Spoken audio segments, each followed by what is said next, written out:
In this video, I want to share some of the behind the scenes on how I made my stop motion dragon short. One of the most important things about making an animation is having each shot of your video planned out before you start filming. For some of my early videos, I only planned out the beginning before I started animating, which led to some of them never getting completed. Which is why the first step to making a stop motion is writing a storyboard. My storyboards are pretty simple.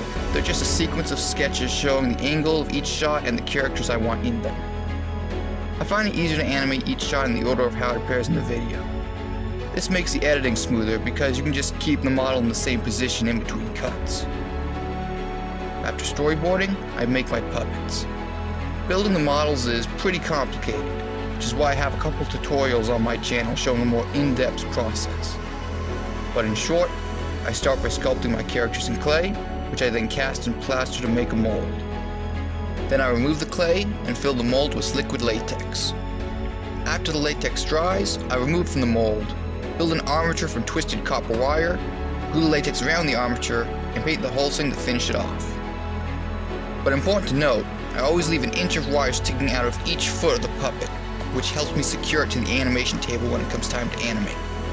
After that's all done, it's time to start set building. I made my animation table out of a plank of wood that I drilled full of holes and glued dirt to. For my cave exterior, I used cardboard as a base, which I then taped crushed up paper to in the shape of hills. After I had the shape I wanted, I used plaster sheets that I dipped in water to add over the paper.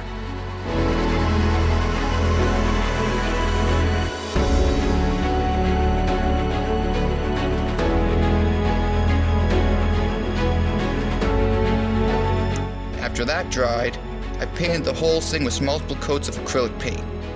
But I made sure to sprinkle the set with some sand before the paint dried to give it a rocky textured look. I then added some details like rocks and shrubs to finish it off.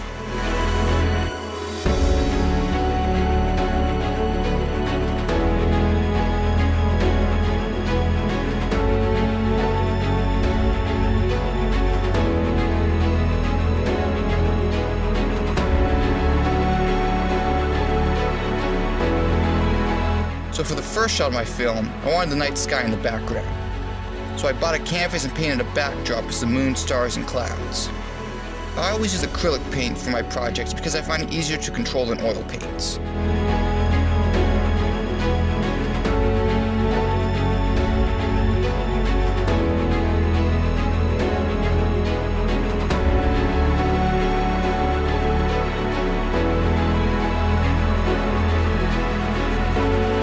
After all the sets are done, it's finally time to start animating.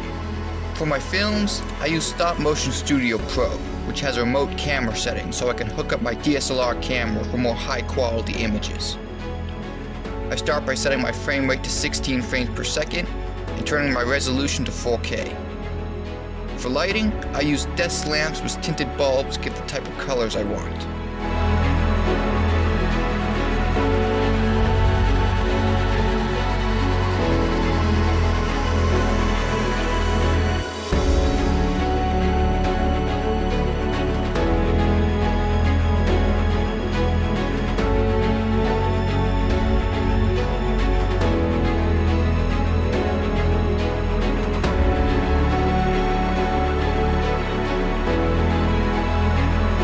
After my animation is all complete, I take it into CapCut, which is where I do all my video editing.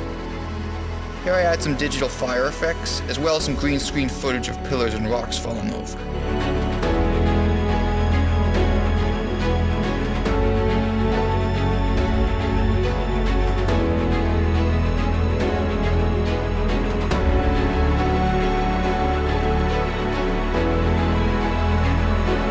After I'm happy with the video, it's time to add sound effects.